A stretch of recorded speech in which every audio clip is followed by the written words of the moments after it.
Hello and welcome to this lecture on how to create a Sudoku game. So this is an exceptional lecture and it was based upon a special request by one of the subscribers.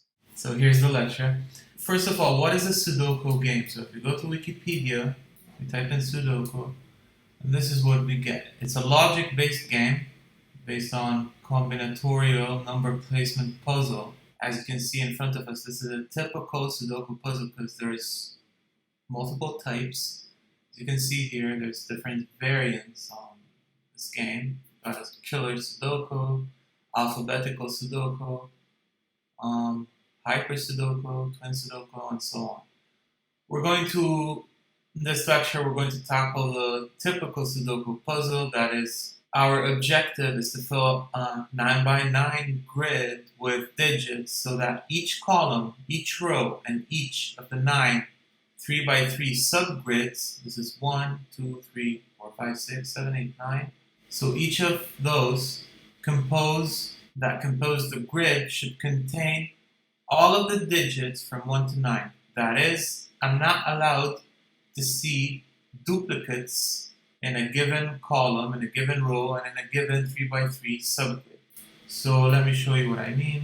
So let's say this is an empty Sudoku, and I'm playing, so I should not fill 1, for example, twice in a given row. Similarly, I should not fill the same integer in a same column, and also I should not fill the same integer in a given 3 by 3 subgrid. So 1 should not be mentioned here twice, right? So something that is valid is the following. So 2, 3, 4, 5, 6, 7, 8, 9. So here I've got integers which are not mentioned twice in the same subgrid.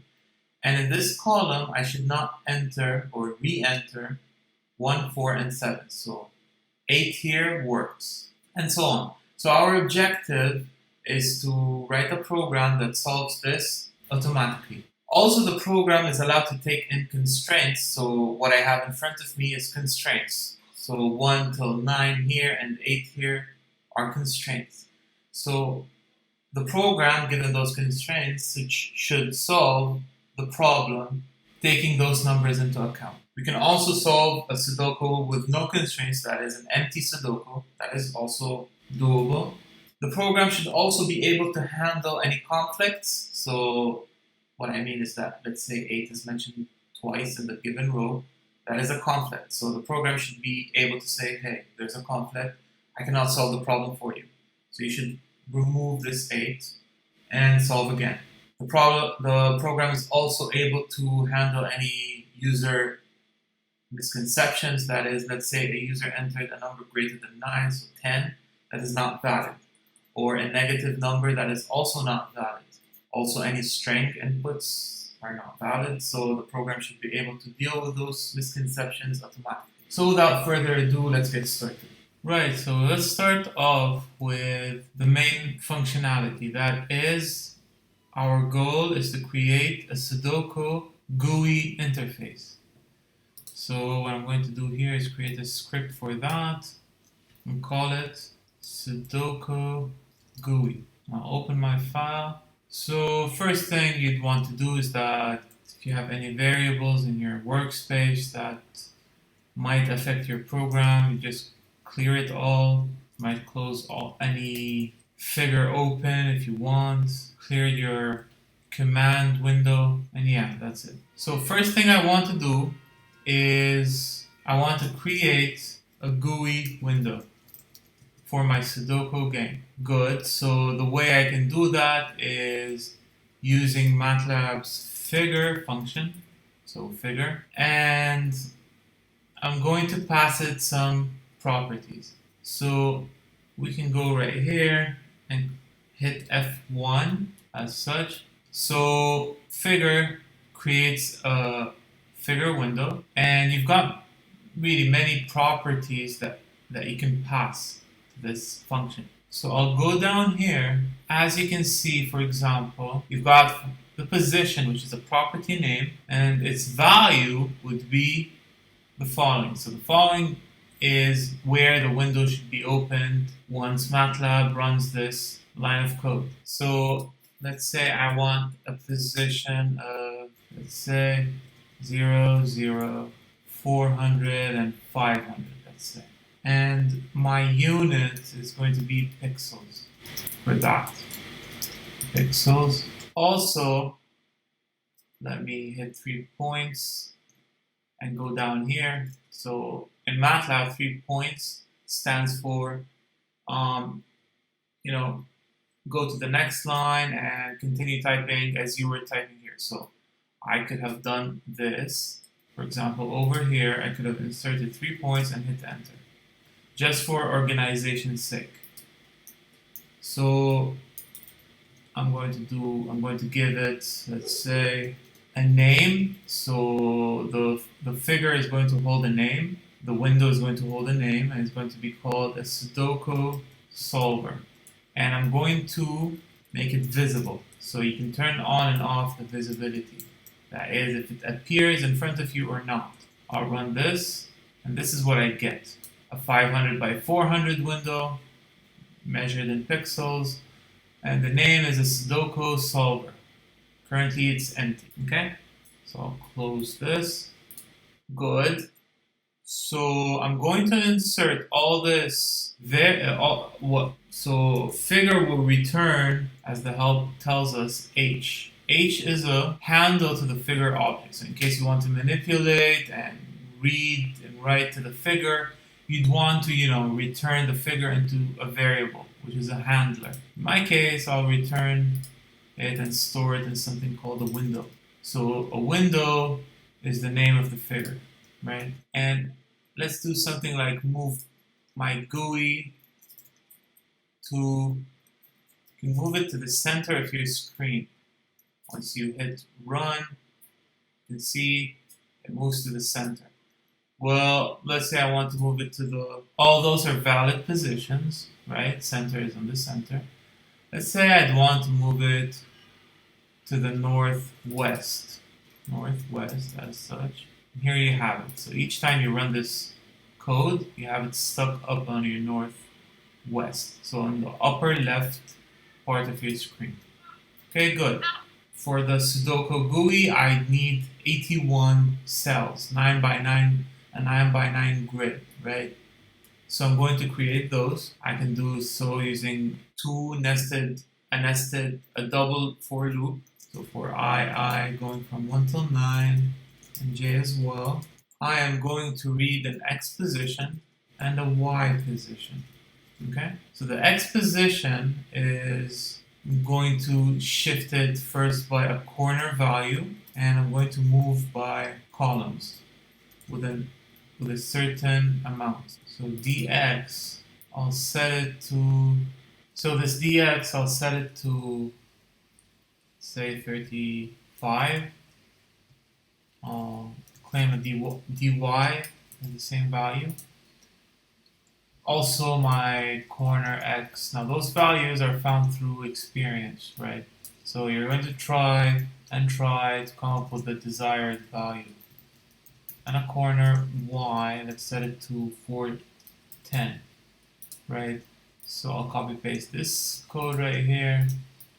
Now each time here I'm going to go backwards with a dy and a corner y, right? Okay, now let me just divide my code right here. So this part was to create a window, and now this part is to create my Sudoku cells, right?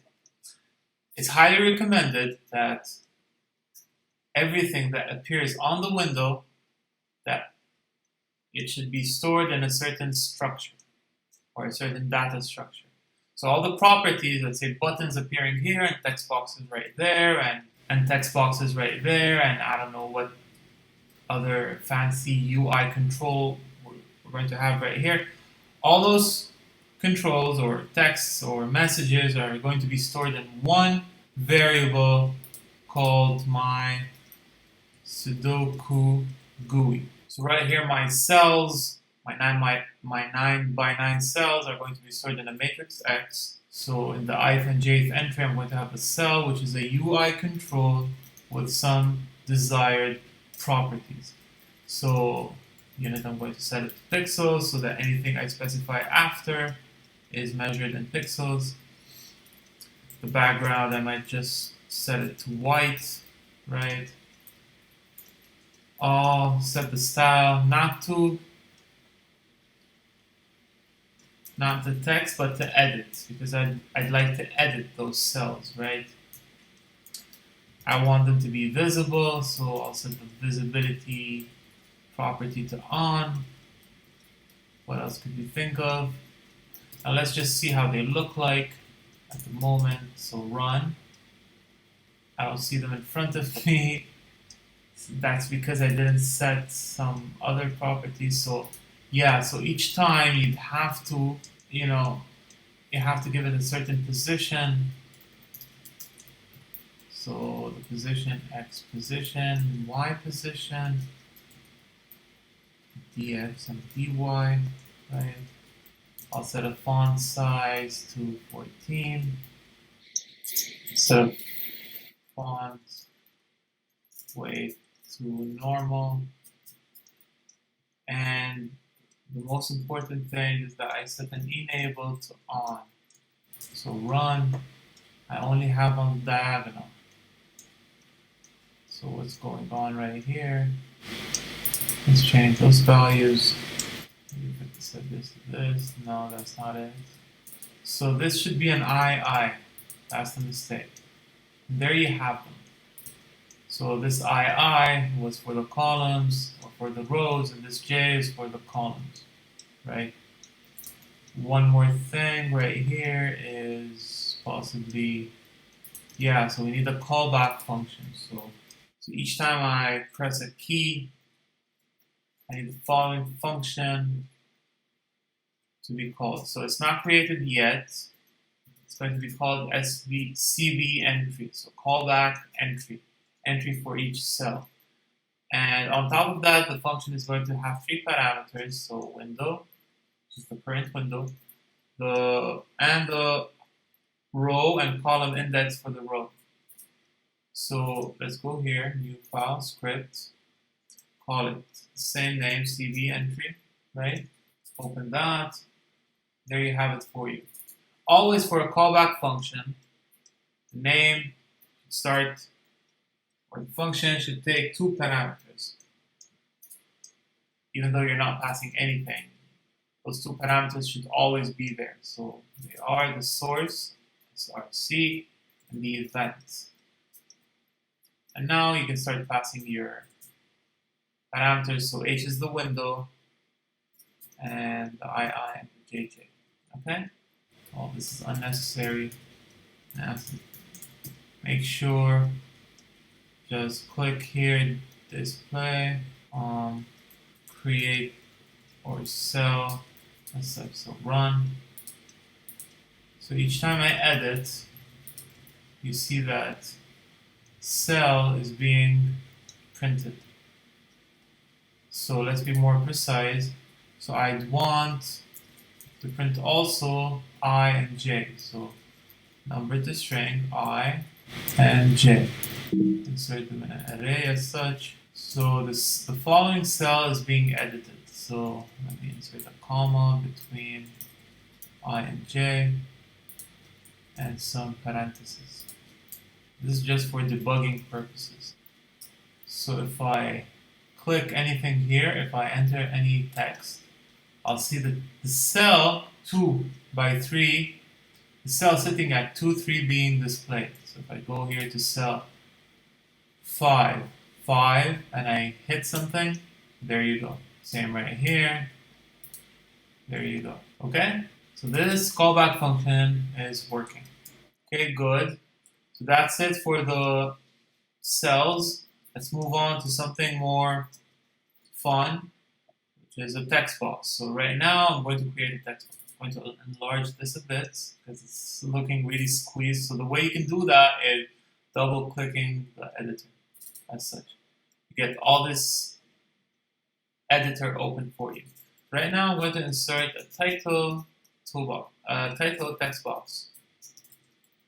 I'll store it as we discussed here. Anything related to the window should be stored in a certain object, which in my case is the Sudoku GUI. Now I'm going to add another property called title, which is a UI control, right?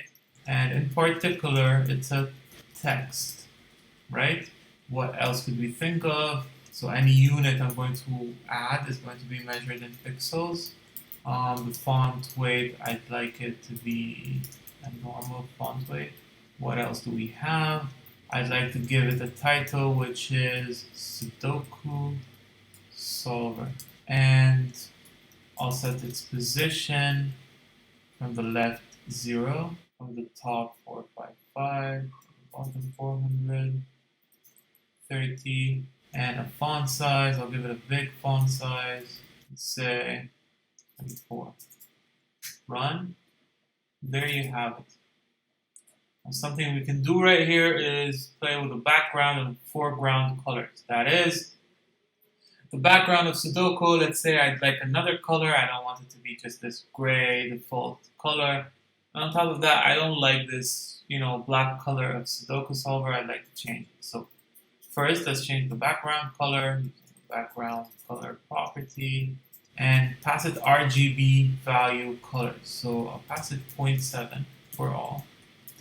Run. You can see it's a dark gray. Let's change this to 0.2. It's bluish right now, or greenish. Okay, that's 1 and 2. I want to change the foreground color. Set it to blue, maybe. Not that nice. Use the 0.2. Okay, no. Not so good. No. It shouldn't be greater than 1. So you should keep really playing with those numbers until you find a satisfying color. I'll just put a 6 right here and a 6 right here. Nah. The 6 right here. No. 2 right here. No. Come on. No. Set this to 1. Okay, not so bad. Set this to 1. Perfect. So yellowish. Okay, so that's it for my title. Next off, I want some buttons. So I want a solve button. Insert a solve button to solve my Sudoku. And I'd also want a clear button. So in case it's solved and I want to clear everything out and solve again, I'd want a button for that, so for clearing. So first off, I store my solve button and a button called solve and a property called solve. It's the UI control the following properties. So the style is no longer a text, no, it's a push button. So push button. And I'd like to do a callback. So as we did here, cbEntry, right? I'd like a cb callback. Let's say, what do we want to call it? Say cb solve, right? And I'll pass it the window as an argument. So since we created it, since we want a callback, we have to create a function for that. Double click here. Right here, new file, script, and call it cbSolve. Double click, function, cbSolve. This is a callback function. We have to pass it the source and the event, followed by the window page. To make sure it's working, let's just throw a message saying you just hit the solve button, right? So let's run this. Here we have the button with no text because we didn't specify the string property and its value. So each time I click this button, we get the message, you just hit the solve button. Let's go to a cell as well, verify that it's still working. Hit 1, cell 1, 9. exactly. So everything's working properly. So let's pass it the string, property and value, and call it solve. Let's play with the position because I really don't like the position right here. I'd like it to be shifted somewhere here. So for that, we have to set the position field something more shifted to the right. So 275, 130 maybe. Yes, right over here. Let's change its color. Maybe something like 07 for all. And the foreground color, let's set it to the following property. Okay, this is not nice. So let us set this to 0.2 and 0.9. Okay, and let's change now the background color. So 0.2, 0, 0.7. Looks good, so it's a blue. And I'll just copy paste everything for the clear button. Call it clear this time. Clear. Run. We have it on top of the solve button, which is not what I want. So for that, I'll have to change its position to downwards maybe. Yeah, so 15.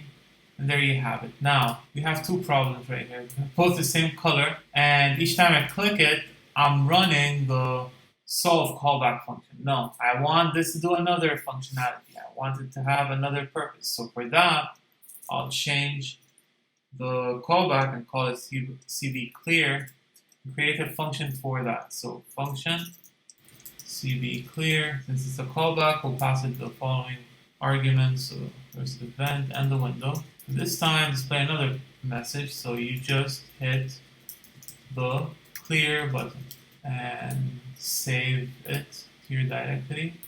And now let's change, first let's verify it's working.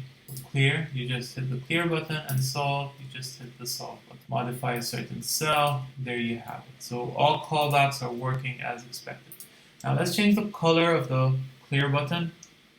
We don't want it to be blue, we wanted something like red, right? So this, let's set it to 0.9, 0.1, 0.2 maybe, that's good. And let's change the foreground color to something like this. Okay, perfect.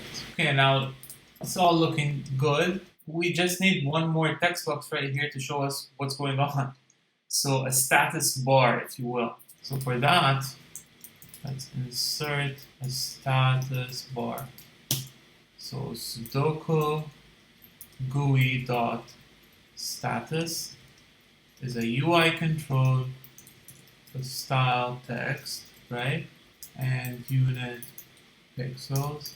Okay, let's give it a message saying hit solve to solve your Sudoku, or to solve me, because me as in Sudoku, the window is referring to itself.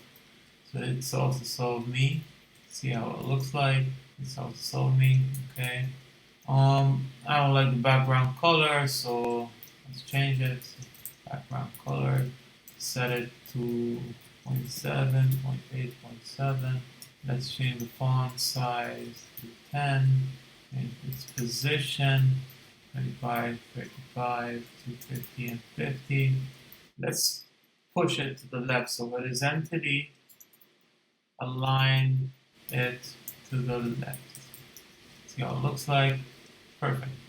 Now, last but not least, let's set it a window for the user data. Pass it the Sudoku GUI. So what that does is, you click F1, it sets the graphics object properties. So apply all the properties to the window. This was in MATLAB 2011, 2012, you were obliged to do that, but I don't think this is necessary anymore, because if I comment it out and I run, I already have everything rendered for me. So in case you're using an old version of MATLAB, you should write this down. Okay, so everything is working as expected. Okay, let's start implementing the easy functionality, which is cbClear. So all we have to do is just really clear anything appearing here and here and here and here. Just have to, once I hit this, I should not see anything. So it's this, right? So my clearing function, I'm going to delete this, should Sudoku GUI. Now I have to get everything in the window, so user data. So this Sudoku GUI now contains everything. It contains all those properties that we set in details. So the cells, the title, solve, clear, and the status. So from here, I could get it and modify it. So what I want to do right now is just pass by each cell right here and just set the string field to empty. So this could be achieved using a simple double for loop. So for I and j, 1 to 9, I'd like to pass through all those x's and set the string field to 0, to empty. So set the string field to empty, and empty array as such. And to show that it worked, so first let's run, play with this right here, set this, so arbitrary values, and hit clear. As you can see, it's all erased. Now I want this to be a bit more interactive, so I'd like to throw a status here saying everything is cleared out. So the way I can do this is set the Sudoku GUI, the status field, right? Set the string value of that to a certain message, a certain string, which is, let's say, hit solve to solve me again, right? So we'll do that. So run, some random values right here, clear. So there's an error saying Sudoku GUI, we don't have a status. Why? What we do here? So there's something wrong. If I debug, run, and hit clear, so I'm right here, Sudoku GUI, so I typed it wrong, there's a typo mistake. So this is a Sudoku as such. So now run, clear, and there you have it. Hit solve to solve me again. We don't have again, so what is the other? Sudoku, should be Sudoku as such. Again, a spelling mistake. So run, type in some nonsense, and clear. There you have it. Hit solve to solve me again. You should really be careful while spelling your variables. Sorry about that. So that's it. That's what my clearing function should do. I'll close it. And another easy function to fill out, other than the clear, is the callback entry, the cbEntry. So it was right here, this function. Right here, I'm going to remove all of this, because I really don't need to display each time I fill out a cell. And, the Sudoku first off starts with some given values. So in case you want to give some values the user and leave the Sudoku solver to solve it, to figure out the other values itself, it's nice to differentiate those values from the values that the Sudoku is solving. So for those values that you're entering, GUI, first let's get the user data. So for those values, and don't forget, we're passing those values that me, the user, is entering. So for those, I'd like to set the font weight to bold, right? So set the font weight to bold, as simple as that. And that's why right here, I have the font weight to normal. I'd like to distinguish between those that Sudoku solver is going to solve, i.e. this program is going to solve, and the ones that I'm entering the user. So yeah, that's it. So let's run. You can see it's bold right now. Everything else, after I click solve, which I didn't implement yet, all I have is this display message, is going to be in a normal font weight font. Okay, it's going to have normal font weight. Okay, good. Go back to cbClear because this is getting printed out. This is not what I want. So right here, just insert a semicolon to get rid of this message right here. Okay, run again, make sure. Clear, all is good. Now we have to implement the main essence of our program, the solver of this Sudoku program, this cbSolve right here. So over here is going to go all our logic. So first let's get rid of this because I don't need it anymore. Let's write down the plan that we're going to implement. So the first thing I want to do is read my Sudoku. So the first thing I want to do is read the Sudoku GUI, right? Because I'd like to, after the user hits solve, I'd like to fill up the cells. So I want to extract that part from the Sudoku GUI object. So that's 1. And 2, I'm going to handle any sort of errors, such as, or errors is not the right word, let's say handle any sort of invalid cells, right? So if there's some cells that are, I entered letters or any number greater than 9 or negative, they're not valid Sudoku entries, right? So I've got to tell the user that there's an error. Also, I would like to handle any type of, conflicts. So let's say the user entered in the same row or the same column or the same 3x3 grid a number twice. Well, that's no longer accepted because as per the Sudoku rules, I'm only allowed to have a unique integer per column, per row, and per 3x3 square, right? So here I should be able to handle these sort of conflicts. And right here I have to solve my Sudoku, right? So right here goes all the logic. Indeed, there's many ways to solve a Sudoku. You can solve it using a brute force method. That is, you search entry by entry for the best solution, which usually is the slowest, right? There's also another way called backtracking. So at each, entry, you insert a number and you check backwards if this number is valid, right? And so on. So this is a recursive method by backtracking in a backtracking fashion. And yeah, so this is this is another way of solving Sudoku. Indeed, there's many other ways. And last but not least, after the Sudoku has been solved, we have to prompt the user that Sudoku is solved. So these are the 5 things we're going to do in this callback function. Okay, so let me enlarge this a bit. Such. Okay, so let's read my Sudoku GUI. All I have to do is I did before, Sudoku GUI is, so we have to get from the window user data. And next thing I want to do is from Sudoku GUI, so right here, if I go ahead, type Sudoku GUI, I have this X, and this X contains all the, Sudoku GUI cells.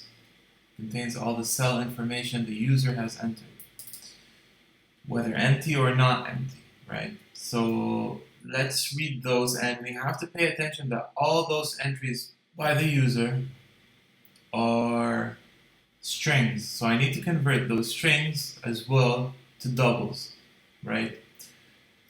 So let's go ahead and read.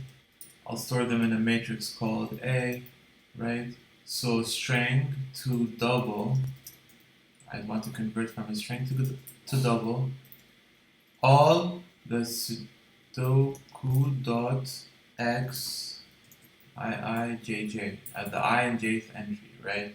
We can't do it as such. We have to call the get function. So get the cell, which the string property from this cell, because this cell is a UI control. It's not already a string. You have to read the string property from this UI control.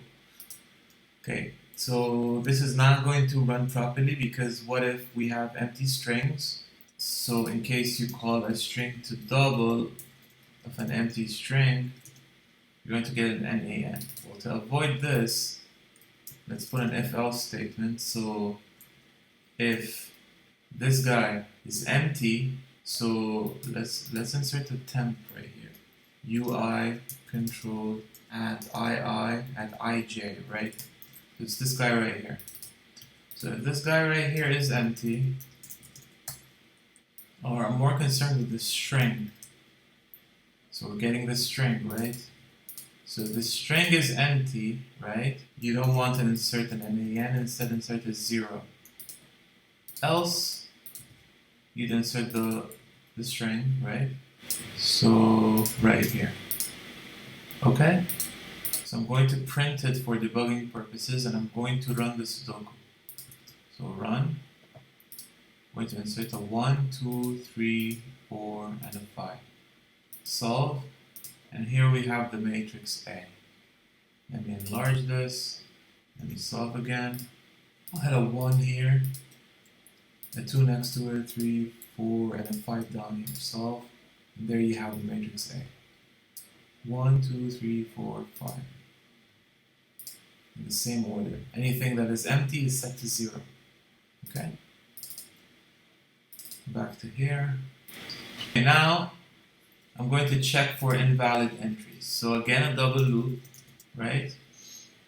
And what are the invalid entries? We've got, they're not so much. So if this guy is greater than 9 or less than 0 or is not a number. Yeah, so what if a user converted, I don't know, entered A, for example, it's going to be converted to not a number. And this loop right here is not going to handle this misconception, because we only handled an empty thing, right? We'll handle other, unempty but invalid cells right here. So those are the possible invalid cells. So in that case, I'd like to set the status of Sudoku GUI dot status. I'll set the following message: error. The cell entries must be between 0 and 9, and that's it. And we stop the program, so return. So let's check it, run. So here is an invalid entry. Solve, error. Okay, clear. 1, 2, 3, solve, and there you go, nothing happened. So the program is going as expected. Let's enter A here, solve, error. Okay? So now let's check for any conflicts. Again, going. Of course, you can do all those in one for loop, right? But I'm just doing this for sake of education, for sake of, I'm dividing each step so that the student or you who's watching, you could easily follow up with the blocks, with the steps of the algorithm. So now if this guy is not equal to 0, right? I'm going to have to run a conflict test.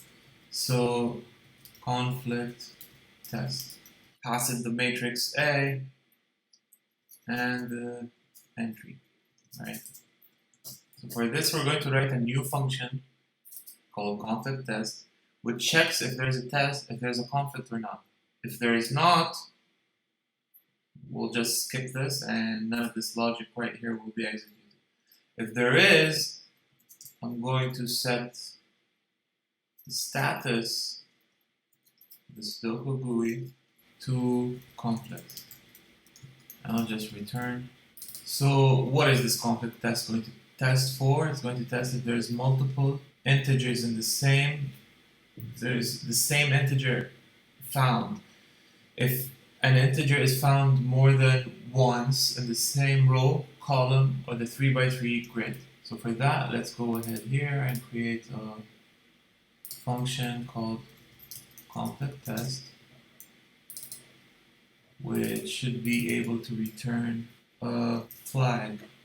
So the flag is 0 or 1, and the inputs that we put right here are A, I, and J, right? So flag is going to be either 0 or 1. Let's set it first to 0. So let's go at each row. We have 9 rows. So I is an entry right here. I'll call it row I, and this is a column J, right? So right here I'm going to test. Is this counter not equal to row I? If so, I'm going to run a test. And what is this test?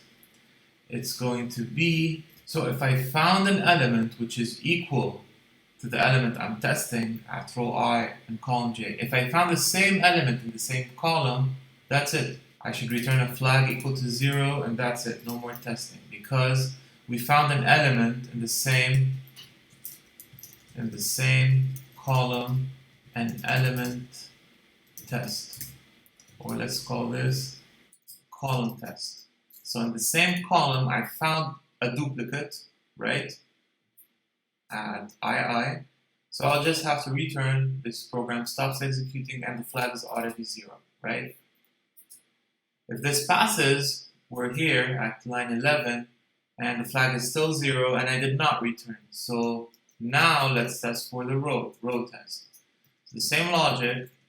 If my J is not column J, right, because there's no use of testing a column at J, because that's the element I'm testing for me.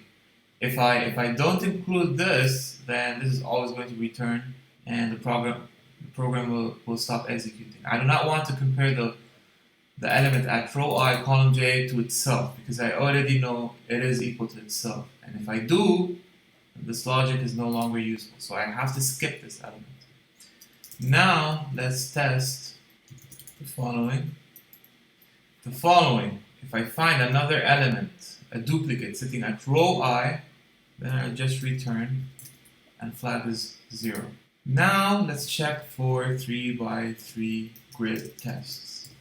So the following is a modulo of a row. So modulo, in case I'm at 1, 2, or 3, I'd like to return 1, 2, 3. If I'm at 4, 5, 6, I'd like to go back to 1, 2, 3. So this could be achieved using the following. So row I minus 1 modulo 3, right? Same thing for the column, right? So right here, I'd like to hold a loop, a double loop for each 3x3 grid. So just before, I'd like to shift backwards. So row L is row I minus mod row, and call L underscore is called J minus mod call, right? So right here my loop should jump 3x3s, so row L plus 2, same thing for the columns. Right, so over here, I'm not going to test again for the same call I and call J, so I skip those. If my I is not row I, or my J is not call J, right? Here goes the test. Now if I happen to find an element at ij equal to a row I and row J, the guy that I'm testing for, that's it. I should return, and the flag is still 0. If it passes, I am at line 34, and therefore all the 3 tests have passed.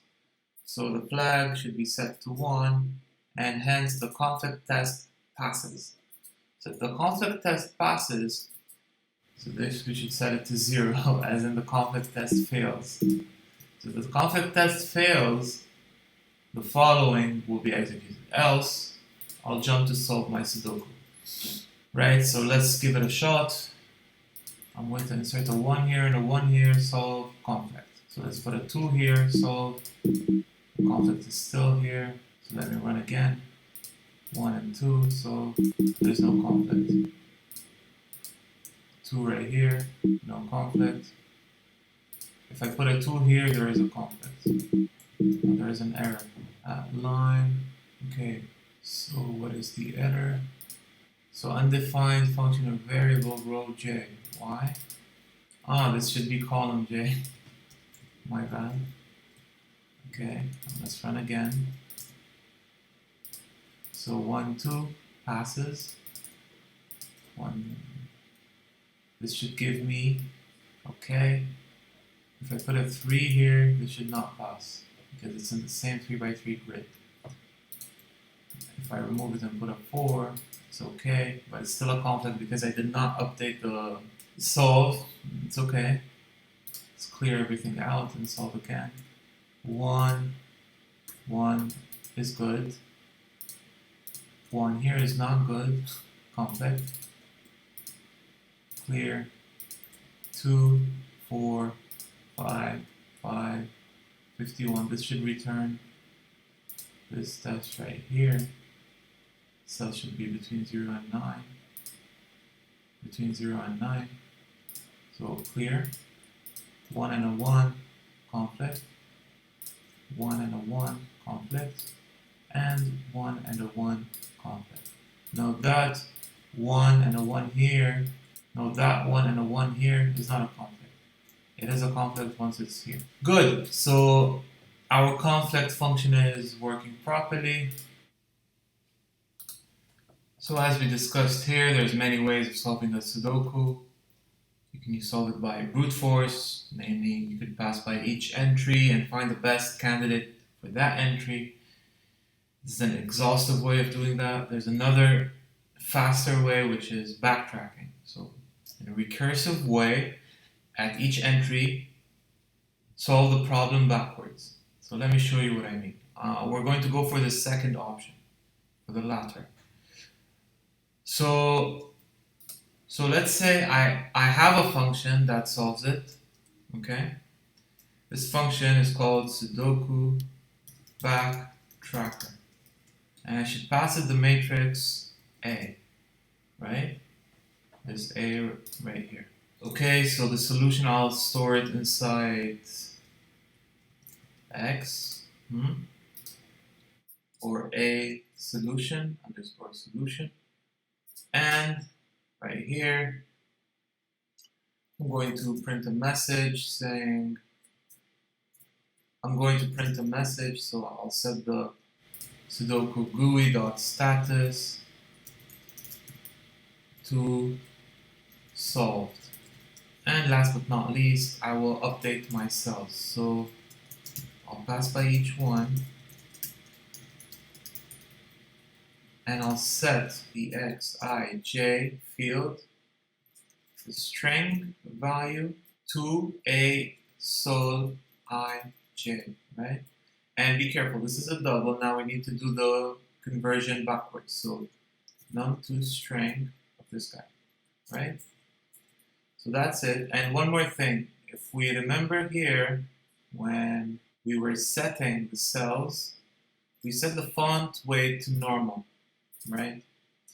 And anything that we, the user, set is set to bold. So for that, I'll set the solutions that MATLAB solves to normal, and the values that MATLAB is going to fill up in this loop. So for that, we'll set font weight to normal. So bold is us, normal is MATLAB. Okay, so what remains is to write the backtracking. Let's create a function for that. So new file function, and call it the same things, Sudoku Backtrack, as such. This function is going to take A as input and return. So first off, I'm going to return the candidates for each cell. So for that, I'm going to need another function called candidates.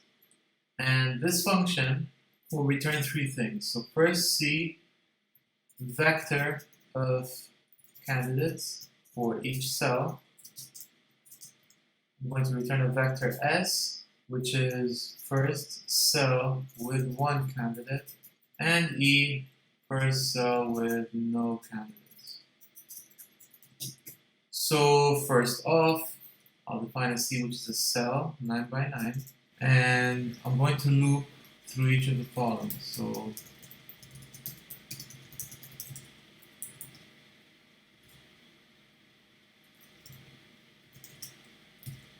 if C, or if A, I, J is 0, a vector Z, and we're going to get all the non-zero entries from the ith row, and we'll set those to 0.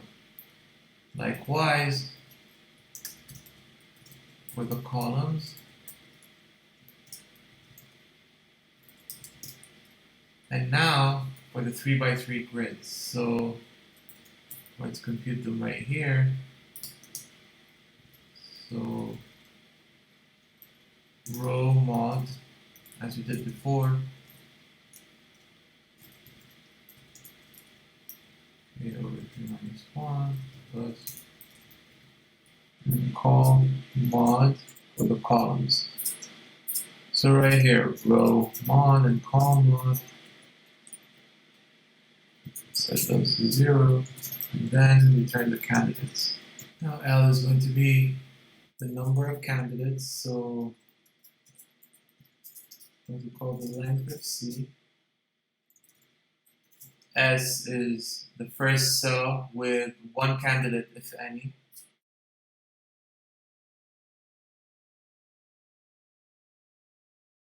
And E is the first cell with no candidates, if any. So the following. 0, 1.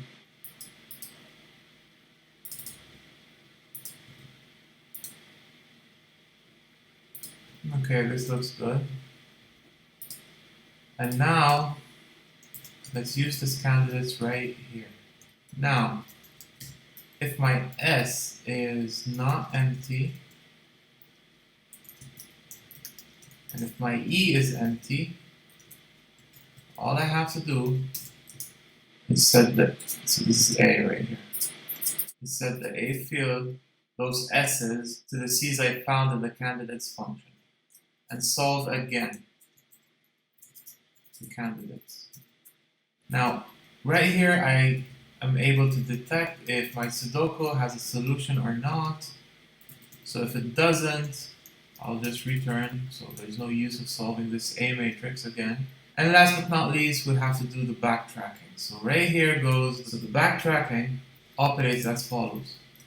If there is any entry of A, which is 0, we'll say B is A, and we'll find Z where A is 0. Now for, let's say, X, we'll say A is B, and then A if Z is X. And right here, I'll do the recursive call. So A is a Sudoku backtracker of A. So I'll solve it again. Now if all my, A's are positive, I'm done. That's it. No more solving. So let's try running this. 1, 3, solve. There's an error in the candidate. So we don't have, I meant an A right here. A. Let's run again. 1 and 3, solve. Another error. Oh, so let me put an A here. That's not good. So A, the same name as the input. So run, 1, 2, solve. And there you have it. Clear, solve again. There you have it. Solve with no inputs. There you have it. So as we see, we've got a misconception. We've got 4, 5 in the first 3 by 3 grid twice. Actually, we've got 5 3 times, we've got 4 twice, or 3 times as well. That's not good. So our method was doing something wrong. Well, if we go back here, we've got an error or a misconception at line 45. I mistakenly wrote the following. It should be, first of all, we're addressing the row mod and the call mod of the matrix A as such, and we're seeking those that are zeros, right? So let's fix this. There we have it. Run again, solve, and there you go. 4 is ones here, ones in the first row and its corresponding column, the second column. Let's clear, let's solve with some constraints. 1, 2, 3, and there you have it. So that's it. That's all you need to know to build a Sudoku game, or you can use the GUI methods that I showed you to build also other type of games or other type of applications as well on MATLAB. And that's it. I hope you enjoyed it. Please subscribe and like this video. It really helps me to continue with this channel. And I'll see you then.